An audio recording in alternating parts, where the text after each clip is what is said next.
Shall we begin? Just before we start, may I announce forthcoming lectures on the 5th at 3 o'clock. The public lecture by Professor Haider on two approaches to the study of society, doing to move and illustrating. On the 8th at 3 o'clock, Dr. Haider in Hindi, Divergence. 9th at 3 o'clock, Professor William Fitch of the Wesleyan University, Connecticut, USA. It's a regular weekly seminar. Staging the Neogenese Constitutes and the Cantonment of Law in the Making of 1857. And on the 10th at 3 o'clock, the public lecture is the Underwriter series. Professor Patricia Oberoi of the Institute of Chinese Studies. Dr. Kodmus K. Amakahani and Hafter, Images of China in the Form-Based Cinema. So that's the forthcoming. And teaser to everybody. Now, I'm delighted to introduce to you, or welcome, Dr. Najaf Haider. I think all of you know him actually. So, I do not know what I have to introduce. But anyway, as you know, he is at PhD in JNU and has worked extensively on the monetary economy and a well-recognized expert for exercises and publications on the subject. He is at present also working on certain aspects of the social structure of Mughal times. But what he's going to talk to us today is called India and the Great Divergence, which of course is a title similar to Honorance's book on China and the Great Divergence. And the subject, as you can imagine, is about the relative economic performance of India and the rest of the world, and where the divergence occurs, if it did occur, that suppose it is, and why it should have occurred, and other aspects of that question. The big question of Indian history to which we look forward to finding big answers. Thank you, Professor Palat. And I have to make a few things clear at the outset. It's only very recently that historians of India have started looking at the question of the Great Divergence. Previously, China, Japan, the Ottoman Empire, and of course, Europe, within Europe, Great Britain and the continent, and Western Europe and Eastern Europe, there has been a lot of discussion. Even though the term Great Divergence was not used.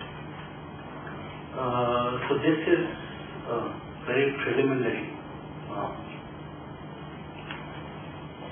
presentation, where the interest is more on looking at what are the major historiographical positions on India and the Great Divergence, and what can be done by historians of pre-modern India, as well as those who are studying the colonial period.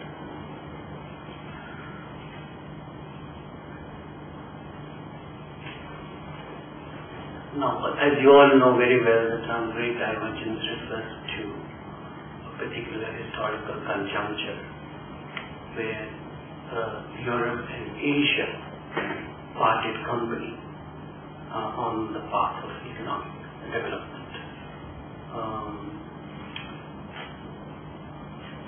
There are many ways of looking at this question, And even though it's a question of economic history, as we shall see, there are many other aspects, many other variables which have become important in assessing economic performance.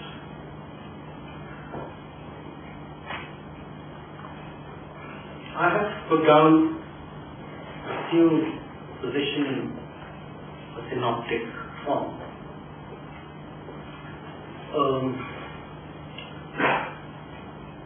In three broad set of arguments. One which argues that Europe had always been different and somewhat unique, particularly with economic performance, but also in many other ways. And I have chosen just two exponents of this view to illustrate the point, François Bernier and Max. Then there is a group of historians who would rather like to look at Europe not from the vantage point of Europe, but Asia, or look at Asia from the vantage point of Asia, and also look at Europe from there. Keeping the same question in mind. And their argument is that Asian economic development is almost of the same order as Europe, or even superior, up to a point when the Great Divergence occurred. The term Great Divergence is also important because there is a suggestion implicit that there was a divergence already which was underway. And a point came when this divergence became very sharp and big in magnitude. Generally speaking, it is the Industrial Revolution which is taken as that conjuncture. Late 18th, early 19th century in the case of Britain, and 19th century in the case of the continent, Western Europe. But as we shall see, there is a whole set of arguments that that was not really the case. And the more revisionist historians are questioning the magnitude of the Industrial Revolution, the more this argument is gaining ground that Europe always had an economic advantage over the rest of the world. As that the Industrial Revolution was not such a major phenomenon. From within this group, there are two major lines of argument, or historians who are listed here, André Gunther Frank, Kenneth Pomeranz, and recently Persimmon Parthasarathy, who argue that this divergence, the Great Divergence, took place only after 1800. And even though they would not like to bring in the Industrial Revolution as a major factor of change, they would still like to retain the emphasis on the date, without denying that Industrial Revolution is an important event. So you have André Gunther Frank and Pomeranz and Parthasarathy who say 1800, but you also have Stephen Broadberry, Vishnu Priya Gupta, who argue that the Great Divergence occurred at around 1600. It's a 17th century phenomenon rather than 19th century. And David Landis and Angus Maddison, and recently Robert Allen, have pushed this further back by saying that the divergence was already underway after 1500. And by the time we reach 1800, it was already very, very sharp. So that even if you bring in the Industrial Revolution as a major event, it's not going to disturb picture.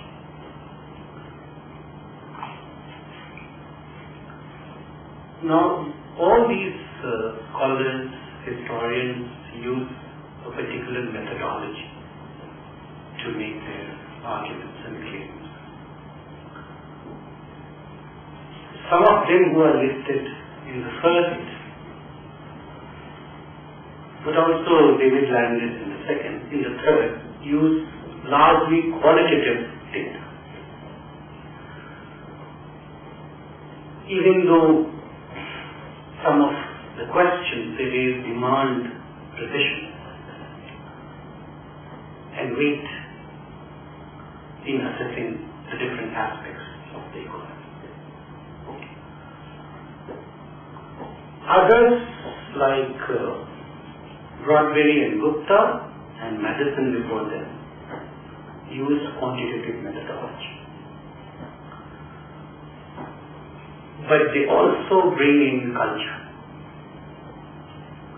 For those of you who are familiar with Angus Madison's writings, would remember that there is a long discussion of institutional, political, intellectual factors which provided Europe a certain advantage or edge over the rest of the world.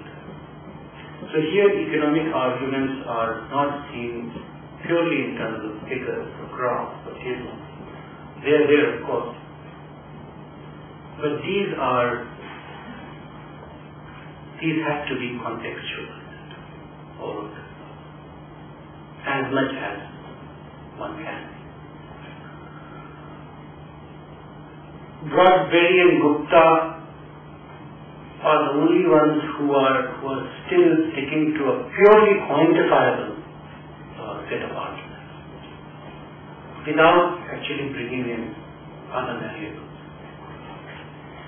So it's a hard quantitative analysis which they mostly do. As opposed to Robert Allen, who does a lot of quantification but also brings in culture, state, other institutions, religion. It's difficult to classify them because we can see that people who argue for one particular date employ different methodologies than those, but there are overlaps. But this is generally the tenor of the methodology which they use. The methodology is largely qualitative for scholars, writers like Vernier, Weber, Landis, Pomerantz and Bartesat. Even though they use figures and graphs and quantification, they are also questioning these figures or contextualizing them. And a lot of interesting things come out of this. It's also important for those who are studying India, because for India, the data is very, very limited. At least for the 16th, 17th and 18th centuries. All India data, that is. For some regions, we can find a good series. But for others, there are only single point or single date information. It's very difficult to build time series, which is very, very essential in work on the Great Divergence. For inter-regional and overtime comparisons of economic variables. It has something to do with the character of medieval literary culture, data production, documentation, that figures particularly are not very common. Abul Fazl is perhaps one of those unique writers who brings in a lot of data in his writing, particularly in design. But if you are looking for a comparable text for the 17th or 18th century, then there is none. So it is possible to use Abul Fazl's figures to construct a reasonably accurate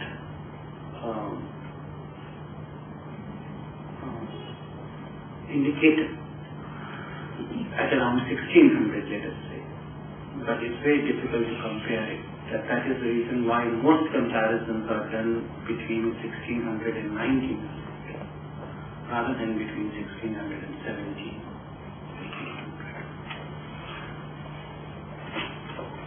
Prasannan Parthasarathy in his book is trying to fill this gap by bringing in lots of qualitative evidence, by suggesting that, at least in the case of India as opposed to China or Japan, Europe, of course, we have a very good time series of prices, wages, trade, meat production, sometimes uninterrupted series for centuries, 2 or 3 centuries, and also for the Ottoman Empire. There is practically nothing on Iran. That's why Iran has not entered the fray. And Indian historians are trying to bring in scattered data, bring together to give some kind of an understanding of how India figured in this development. So what I'll do is to give you a sense of what the argument was when this question was first raised, not by professional historians, others, and how it has appeared in the hands of professional historians who wrote in the 20th century or the beginning of the 21st century.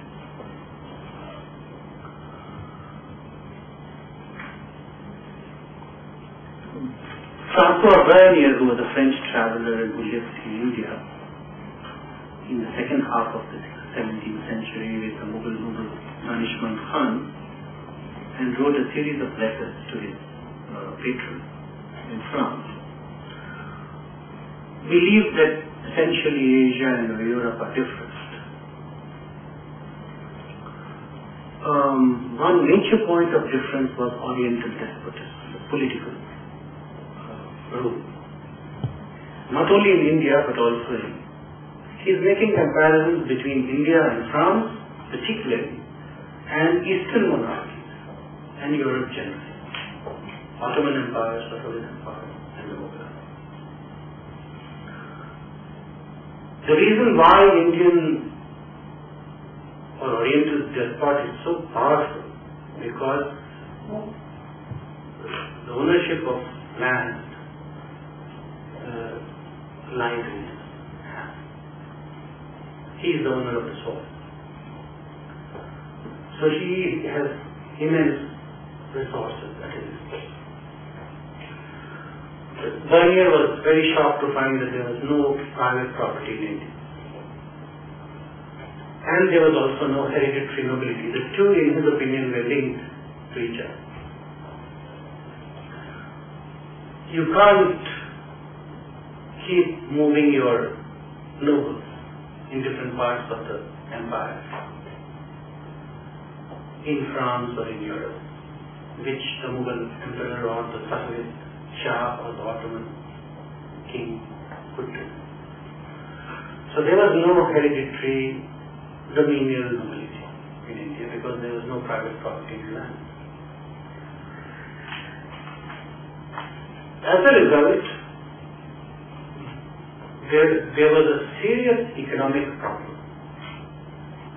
Vernier was also trying to strike a relationship between politics and economy, economic performance. And even though he acknowledges that India is a big country full of resources, Indians are skillful and hardworking,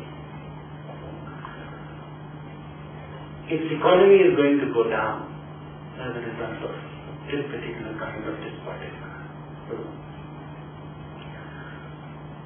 Peter Burke has recently used Bernier as a case in point in his critique of Orientalism by suggesting that Bernier is one of those early European writers who is presenting the East as an example to the West, so that the West can learn lessons. But in this argument lies perhaps the first major understanding of how economies of the two regions, Europe and Asia, differ, and how there is a very strong relationship between political rule, private property, landed property in particular, and economic performance.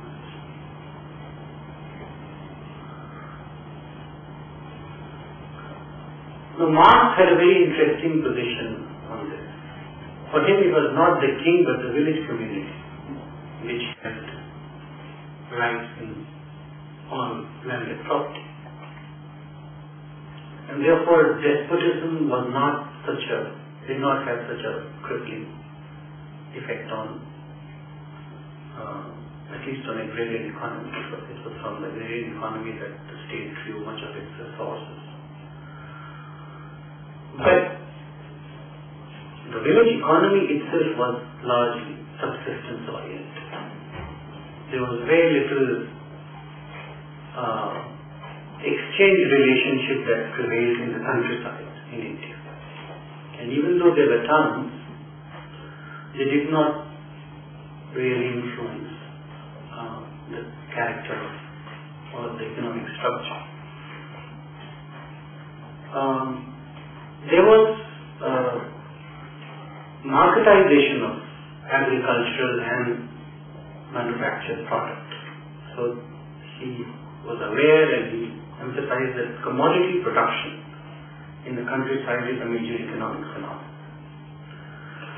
which is a curious paradox. You have the countryside which is producing commodities which are sold in the market, money is exchanged, but the countryside still stays outside the network of exchange. And this he explained with reference to the policy of taxation, in which the size of the tax was so high, it almost looked like rent. This was also one of Bernier's arguments, that the size of the tax which the king claims is so big that it can never be taxed, it can only be rent. And if agricultural resources of that size are entering the market, then one can explain this paradox of subsistence economy in the countryside,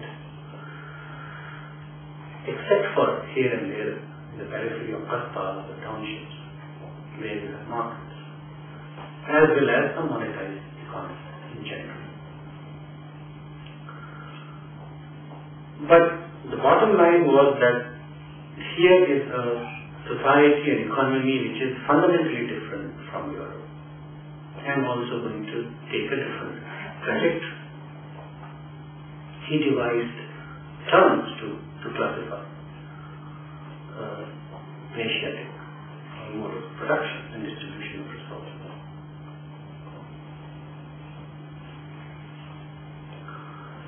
Max Weber, both in his Protestant ethics and his book on general economic history and society, argued that Asia was different from Europe, particularly in organizing its economy. Asia in general, and India in particular, was a traditional society and economy. And one example which he gave of this was that while in Europe, the influx of Spanish-American silver was making so much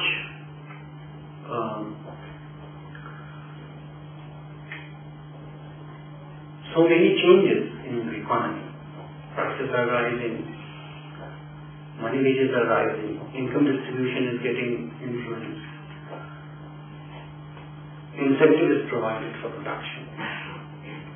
There is a mature economic organization based on the use of money and artifices of exchange which is coming up. All this is not happening in India, even though India is receiving large quantities of Spanish Americans.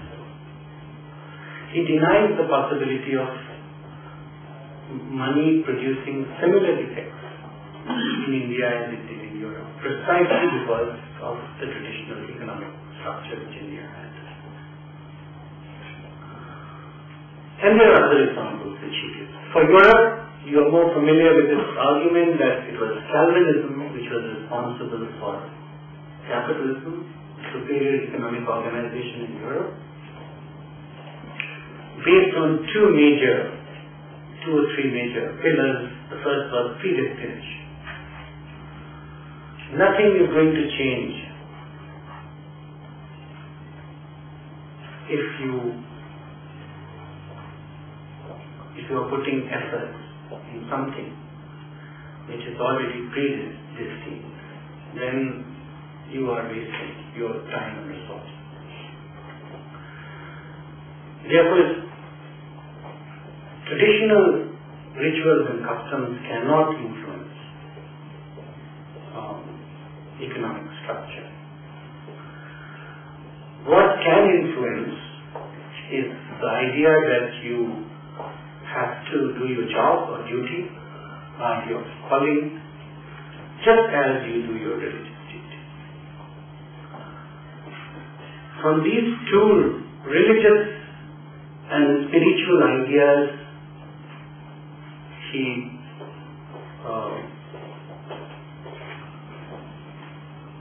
brought in he married them with the idea of rational spirit or rational use of reason in making decisions.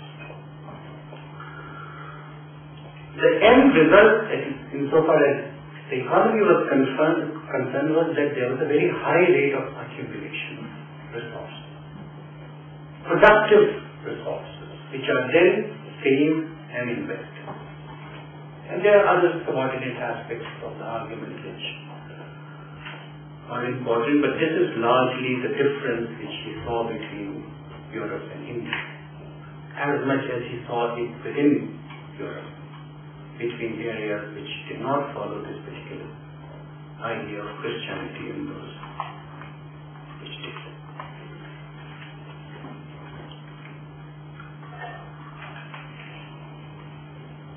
Now in 1998, David Landis wrote this book, The Wealth and Poverty of Nations, wherein he made a very forceful claim that Europe and Asia were different economically, at least from the late Middle Ages, if not before. And some of these arguments are familiar. Early economic advantage due to dynamism, a non-despotic open society, a greater degree of freedom which comes with incentive, the idea of work and knowledge, high productivity, a concept which was explained with reference to labor as well as other institutional factors. New technologies, war, transportation, power and metallurgy. An interesting aspect of this argument is that even though it's focused on Europe and has been widely described as heavily Eurocentric, it does not ignore China or India. In fact, there are long discussions about the Chinese and Indian economy, wherein elements of dynamism are located and described. But towards the end, there is a very curious argument.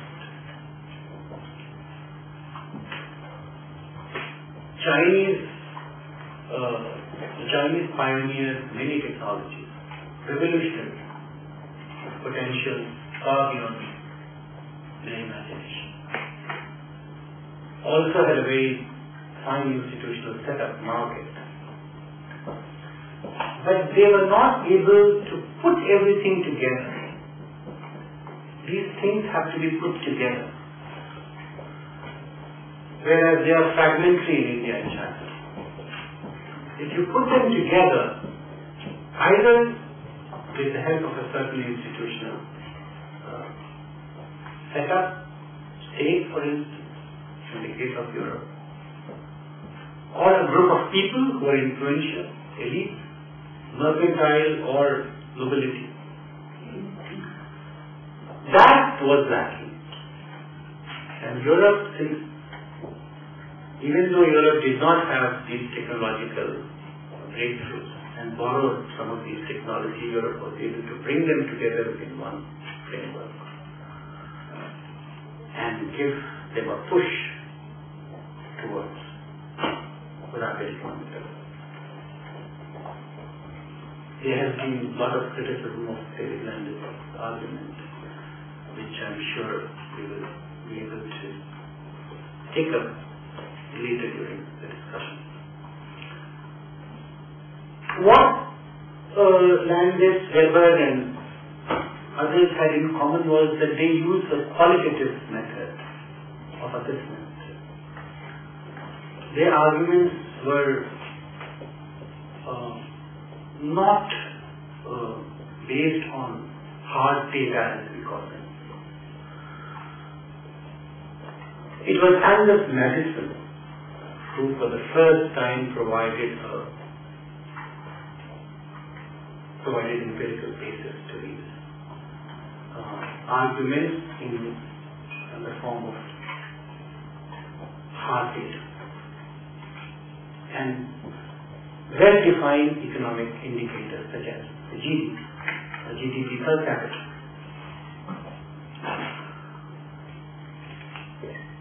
In his growth and interaction in the world economy, he says that he is searching for the roots of modernity, and also says that his argument is very much in line with Adam Smith or David Landis. I have deliberately not discussed Smith. But the difference between the two sets of arguments is that his argument is heavily backed by data and quantitative evidence within a macroeconomic framework where he brings in GDP, per capita GDP. And his argument is also that European ascendancy began from the second millennium AD. So 1000 AD was the cutoff. And even though it was slow in the beginning, by the time Europe reached 1500 and voyages of discovery reached a particular point, a critical point, the divergence was already very, very big. So the doubling of the GDP in Asia, India and China between 1500 and 1820, but practically no growth in GDP per capita. So there is a bit of a Malthusian trap in here, although he denied in the beginning.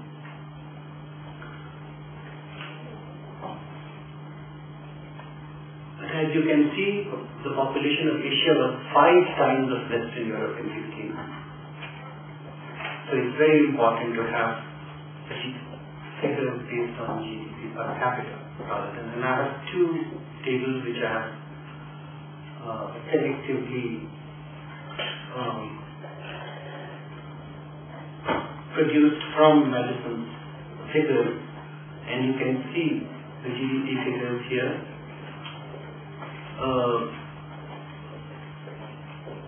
The GDP figure is very high in Asia, 78.9, but and Western Europe is 10.2. West, which also includes Japan, he includes Japan.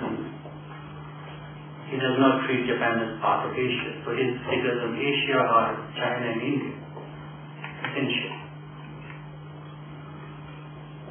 But what is interesting is that if you look at the overtime movement of GDP, you can see that there is a big difference between the different regions, which become very sharp if you have figures for GDP per capita, which in his opinion is a much better indicator. So in 1000 AD,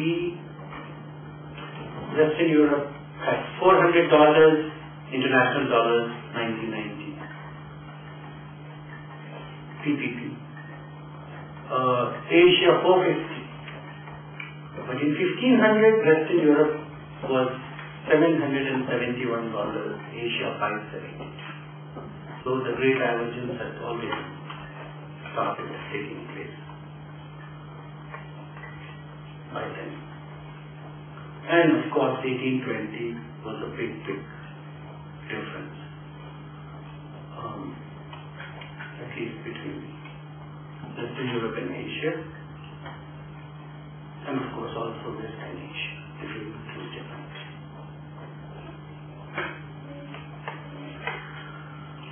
Here are the conclusions which Madison draws. In 1500, Western Europe had a higher per capita GDP than Asia, and the gap further increased in 1820. And the reasons which are given are very interesting and worth discussing. Intellectual and institutional changes which had deep impact on economic performance. Knowledge, particularly establishment of universities from 11th century AD. Institutes of secular learning. By 1500 there were many, 30 or 40 or 50. If you take the establishment of first university in Bologna in the 11th century, about 300 to 400 years, there were many such institutions. Shipping technology is a major variable. Scientific revolution, before that Renaissance.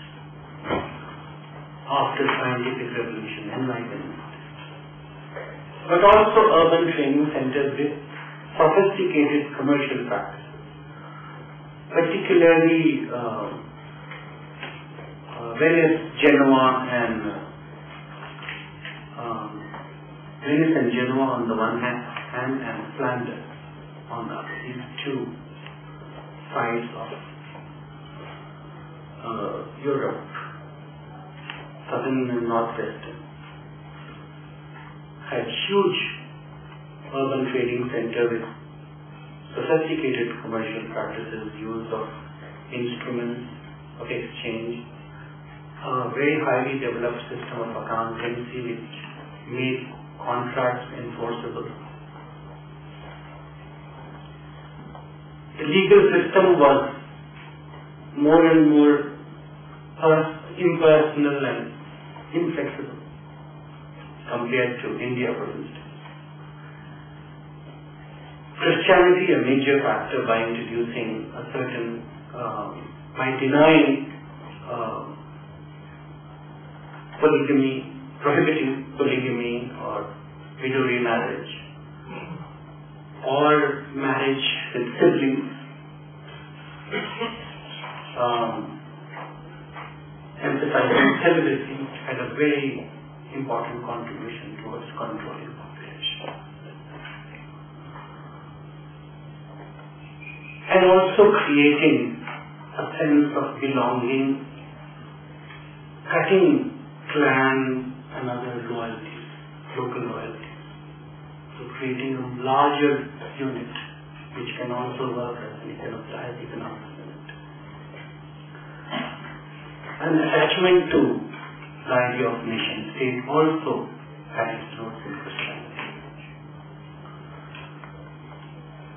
And competition among nation states, which she thinks was a very important phenomenon, despite mercantilism and warfare, where each nation is seen as an economic unit, and its interest is served only at the expense of other nations. Advancing a margin to that, the rise of nation states played a very important role in giving boost to economic performance and economic development.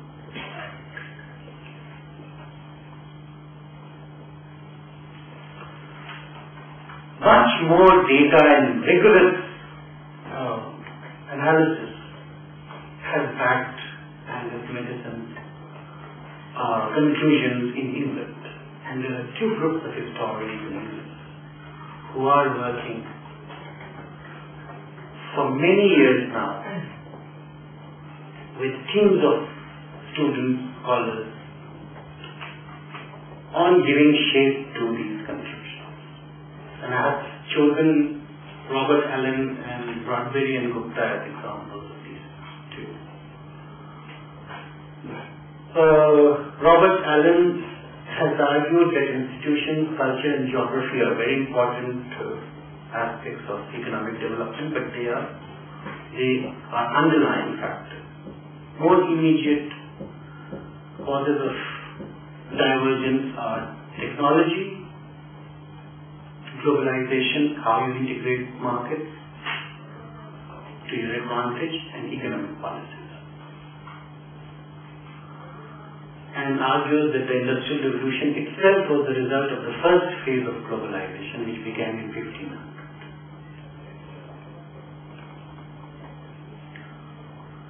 But there is another very specialized aspect of Robert Allen's work which I would like to mention here, and his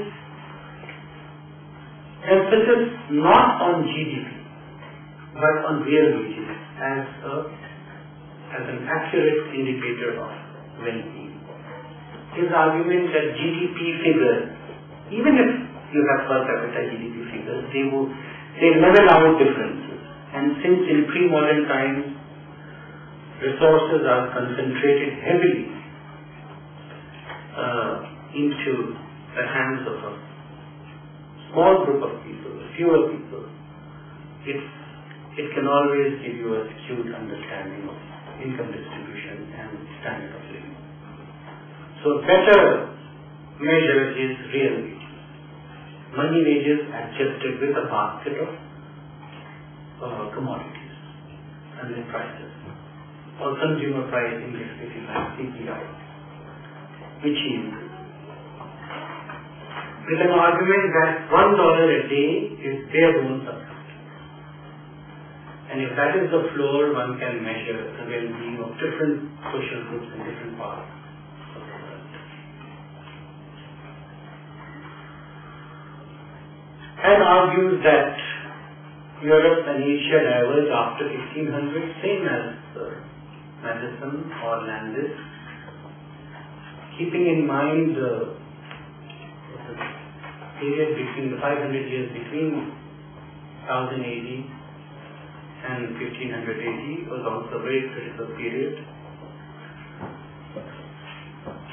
And the argument that the Industrial Revolution was the consequence of rising real wages in Europe, not the cause of it, which is the traditional understanding. Since labor was getting dearer, it was inevitable that entrepreneurs would bring in technology which would bring down the cost of production and enhance their profits.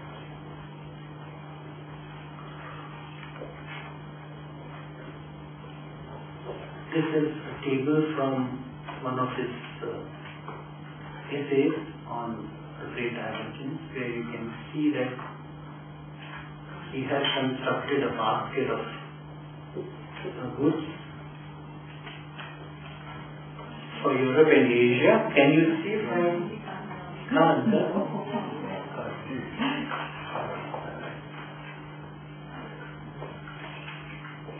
that couple of more tables which look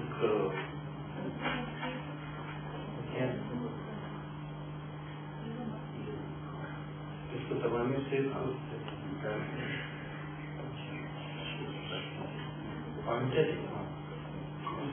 size तो नहीं पड़ेगा एक की size को बढ़ा दिया ये बढ़ा दिया I don't know how to do it. Someone will have to. I'm sorry, since it looked okay to me, I thought it will only get bigger when I put it on the screen, but unfortunately it's not. But I can tell you what it is. Yeah.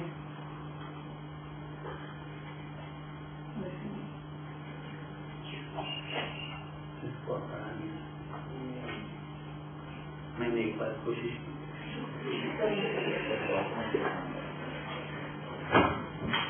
I'm so sorry, but what he does, I can tell you what he does. He uses prime figures for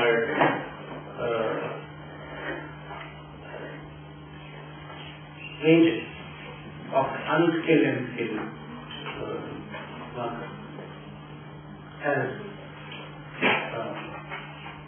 baseline figures for comparison.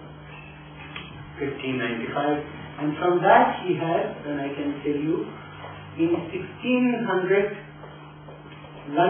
in London, real wages were relative to 1595 Mughal Empire, 1.38, so they were higher. Okay. Oxford 0.83 lower, Amsterdam 1.83 higher than London, so much higher than India. 1750, this figure doubles, and by the time we reach 1800 or 1820, which is the cutoff date for him for this major change, it's almost 6 times.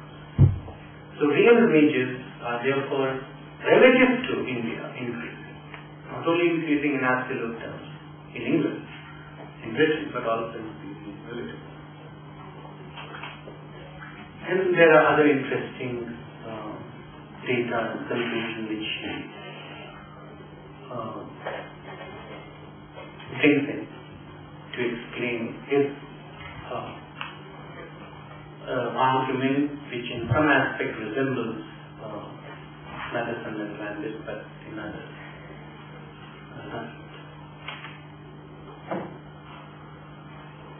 Well, Steve Broadberry and Vishnupriya Gupta also follow the same line of argument, but their cutoff date is 1600 because they allow Madison follow the GDP route.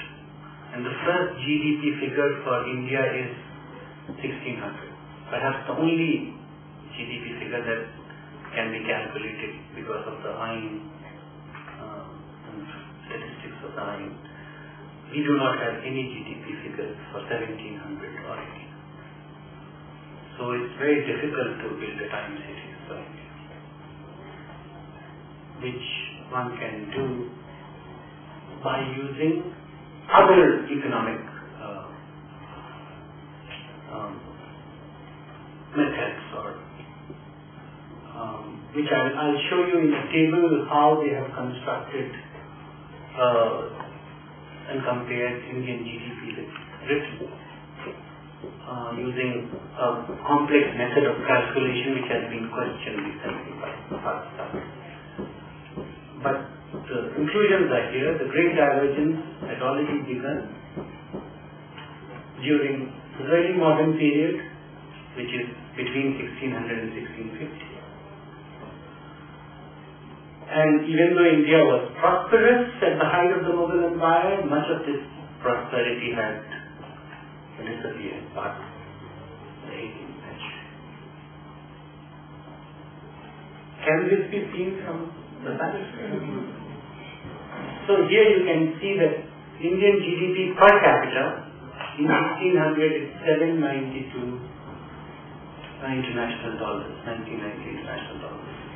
Whereas Great Britain is 1481, is already double in 1600. Some of this is coming also in response to the criticism which this whole argument has received from the so-called California school, where a major argument is that Indian GDP or real wages were not less than or lower than Britain in 1600 or in 1700. But here clearly you can see, unless you question their method and their assumptions, if you go by the figures which they produce, there is a clear picture based on GDP per capita of the great divergence from 1600. Some of these figures are arrived at after very painstaking calculation, some of which we can discuss later. I'm skipping there. I have a slide on that also, on silver ages, but let's not get into that. I would like to discuss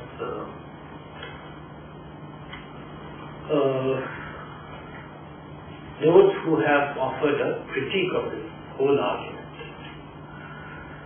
Landis, Medicine, and others. And Andre Gupta Frank is a major figure in this, who has argued that Europe rose in the centuries preceding the Industrial Revolution, but only compared to its totally marginal past, since it was already backward compared to Asia. The rise appears very high and very dramatic, but actually it isn't. And also another important argument that it did so by, and I quote, climbing up on Asian shoulders. The benefit which Europe was deriving from Asia in the form of goods, manufactured goods, raw materials, which India was exporting to Europe. The decline of the East, and one final argument in his book, Fully Oriental, the decline of the East can thus be seen as a conditioning factor, if not as the precondition for the rise of the West. So there is a double critique of rise of the West argument. But Frank has been taken out of the equation. Nobody is now discussing his work because historians think he has gone to the other side of the spectrum. And also there is very little quantitative data in his work. It's the California school which has become the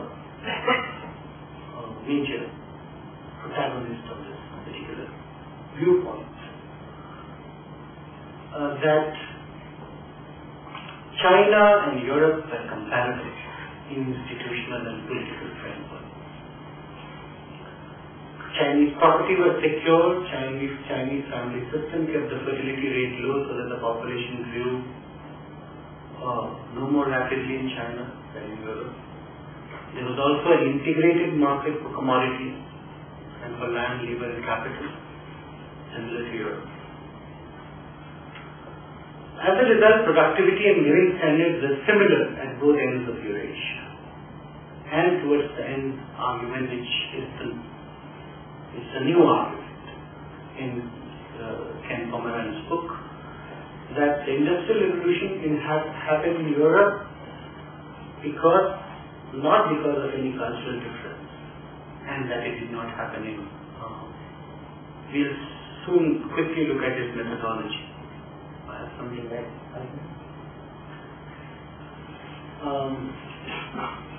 but because of a very interesting concept which he developed, which he calls ecological trap or constraints. In his book, The Great Divergence, he argues that historians should look for an alternative methodology to measure economic performance, away from the one that looks at disabilities or constraints that denied non-European economies the experience which Europe had. So he looks at common constraints which are common, not advantages, but disadvantages which are common, using a comparative method which is called reciprocal comparison, in which the two sides are seen as deviations from each other rather than from a norm.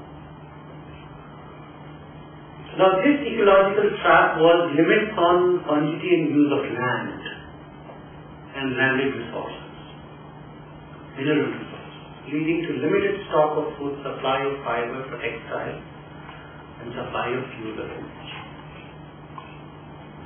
Both Britain and China, and by China he means Yangtze Valley, essentially, suffered from these constraints, but Britain broke free in the 19th century. 1800 is the cutoff for Pomeroy, and there were reasons for that. Two major reasons which I have put here. One is abundant supply of coal and replacement of timber in industrial production and to power steam engine, and the other was New World plantation farming, which provided cheap calories in sugar and abundant cheap cotton for the mills of Manchester. So not only that Britain was using its own resources, it was also supplementing it with cheaper resources produced outside, which gave it and the extra edge over other countries which did not have access to these resources. China, for instance. Coal mines in China were in the north and were operating very well earlier, but when the center of political gravity shifted, then those mines became redundant. That's one example which he gives. And another of how Chinese agricultural resources were not supplemented with frequent remittance from the West. So what happened in the end is that in the 19th century China succumbed to population pressure and descended into ecological and economic decline. This is in short is Pomeroy's argument or explanation of the trajectory divergence. But let's also look at what he has to say about India. Just one slide, I have one or two more, but just this one. He argues that Indian population growth between 1600 and 1800 was slower than China, Japan, and Western Europe. This is a controversial point. But it is true that the land-man ratio was higher in India. And therefore, those constraints which operated in Europe did not operate. And the argument that too many people had very limited money, this reminds us of Professor Habib's famous essay, Potentialities of Capitalism, where the elites were driving the demand with no interest in economic expansion, no real interest.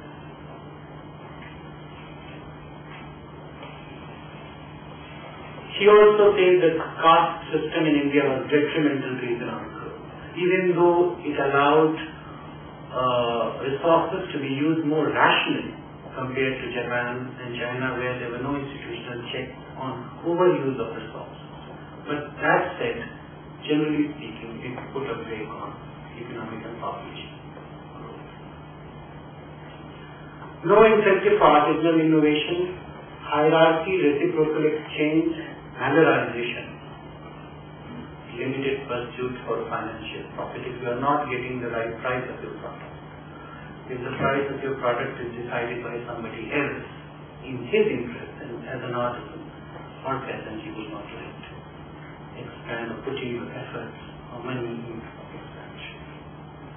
I skip Pomeroy's other arguments, but I'll just take 2 minutes, Mr. Chairman, to introduced Prasanna Parthasarathy's book, Why Europe Grew Rich and Asia Didn't, which also carries strong revisionist claims about India's economic performance.